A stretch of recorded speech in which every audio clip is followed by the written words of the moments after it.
জুলাই একটি মাস, একটি তারিখ, একটি স্মৃতি। এই মাসেই এক বছর আগে বাংলাদেশের মাটি কেঁপে উঠেছিল একটি কণ্ঠে, একটি চেতনায়, বিপ্লবের চেতনা। আজ সেই জুলাই বিপ্লবের এক বছর পূর্ণ হয়েছে। বিপ্লব মানেই রক্ত নয়, আগুন নয়, বরং চেতনার জাগরণ। একটি অন্যায়ের বিরুদ্ধে দাঁড়ানো, একটি পরিবর্তনের ডাক দেওয়া, একটি নতুন ভোরের প্রতিশ্রুতি। আজ আমরা ফিরে তাকাবো সেই ঘটনার দিকে।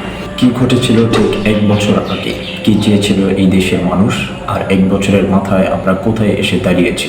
বছরের পর বছর ধরে দেশের যে দুর্নীতি চলেছে তা যেন আমাদের সমাজের রক্তে মিশে গেছে। দপ্তর থেকে শুরু করে ইউনিয়ন পরিষদ, আদালত থেকে বিশ্ববিদ্যালয়, সর্বত্রই ঘুষ, লোভ আর স্বার্থপরতার বিষ। দেশের সরকারি বেসরকারি সকল চাকরি ক্ষেত্রে 90% মুক্তিযুদ্ধের ছেলেপুলে নাতিপুতিদের জন্য বরাদ্দ ছিল। এরই প্রতিবাদে আন্দোলনের সূত্রপাত হয়েছিল 2018 সালে। সর্বপ্রথম চাকরি প্রার্থীরা আন্দোলনের ডাক দেন এবং সাধারণ শিক্ষার্থীরা দলে দলে আন্দোলনে যোগ দিতে থাকে। আন্দোলনের বেহাল অবস্থায় তৎকালীন প্রধানমন্ত্রী শেখ হাসিনা হাইকোর্টের মধ্যস্থতায় তা প্রতিরোধ করে। কিন্তু এই আন্দোলন কোটা সংস্কার নামে শুরু হলেও তা আবার সাধারণ শিক্ষার্থীদের মনে দাগ কেটে ওঠে 2024 সালের 30 জুন হাইকোর্টের রিট শুনানির পরে 1 জুলাই কোটা সংস্কার আন্দোলনের ডাক দেন সারা দেশের বিশ্ববিদ্যালয় পড়ুয়া শিক্ষার্থীরা। ফলে আন্দোলন চলাকালে তৎকালীন প্রধানমন্ত্রী শেখ হাসিনা আন্দোলনকারীদের রাজাকারের নাতিপুতি বলে সম্বোধন করেন। এর ফলে 12 জুলাই কোটা সংস্কার আন্দোলন রূপ নেয় বৈষম্য বিরোধী ছাত্র আন্দোলনে। সেদিন সাধারণ শিক্ষার্থীরা চেয়েছিল তাদের ন্যায্য অধিকার, চেয়েছিলেন কোটা নামক দুর্নীতির শিকড় ভাঙতে, কিন্তু নির্বিচারে গুলি করে হত্যা করা হয় রাস্তায় নেমে আসা শিক্ষার্থী ও সাধারণ জনগণকে। এরপর রাস্তায় নেমে আসে সাধারণ মানুষ। তারা তাদের অধিকার চায়নি, চেয়েছে বিচার। মানুষ উন্নয়ন চায়নি, চেয়েছে ন্যায়। রাজনীতির নামে যারা ক্ষমতা কুক্ষিগত করেছিল তাদের বিরুদ্ধে মানুষের কণ্ঠ ছিল চাপা, কিন্তু সেই কণ্ঠ আর চাপা থাকেনি।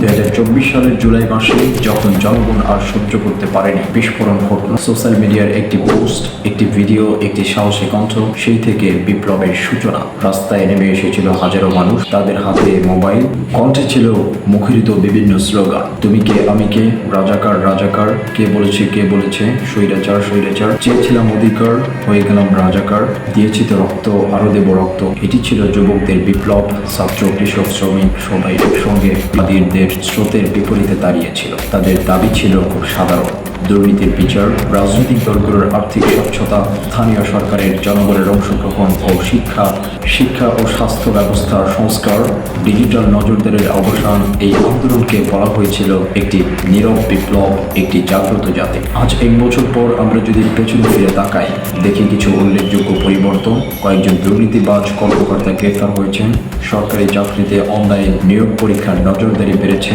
90% কোটার পরিবর্তে বর্তমানে 7% কোটা। কিছু নির্বাচনে রাজনৈতিক দলের হস্তক্ষেপ কমেছে, স্বাধীন গণমাধ্যম কিছুটা সাহস পেয়েছে, কিন্তু সেই সঙ্গে কিছু হতাশাও আছে। বিচার এখনো ধীরগতি, গ্রামীণ অর্থনীতি এখনো দুর্বল, শিক্ষা ব্যবস্থা পরিবর্তন হয়নি, ক্ষমতাসীন দলের প্রতিশ্রুতি বাস্তবায়ন হয়নি। এক বছর ধরে রাজনৈতিক দলগুলো যেন ছায়াযুদ্ধ চালিয়ে গেছে।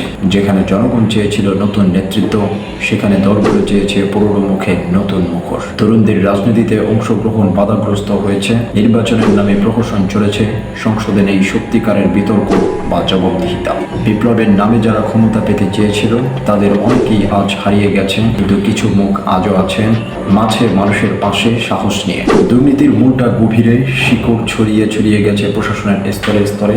অনেকে বলেছিল বাংলাদেশের দুর্নীতি রোধ করা অসম্ভব, কিন্তু জুলাই বিপ্লব দেখিয়েছে অসম্ভব নয়। গণচাপ, মিডিয়ার প্রতিবেদন, সোশ্যাল মিডিয়ার সচেতনতা, এই সব কিছু মিলে তৈরি করেছে একটা পরিবেশ। মানুষ আজ ঘুষ দিতে ক্লান্ত। মানুষ আর চায় না পার্সেন্টেজের রাজনীতি, তারা চায় সততা। এক বছর পর বাস্তবতা হলো বেকারত্ব কমেনি, বরং শিক্ষিত বেকারের সংখ্যা বেড়েছে। কৃষকের ফসলের দাম ঠিকমতো পাচ্ছে না।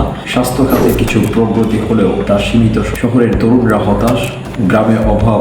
তবুও এই একই বছরে একটা বড় পরিবর্তন এসেছে, মানসিক পরিবর্তন। মানুষ এখন প্রশ্ন করে, মানুষ এখন রুখে দাঁড়ায়। এটাই সবচেয়ে বড় অর্জন। এখন সময় আরো সংগঠিত হওয়ার।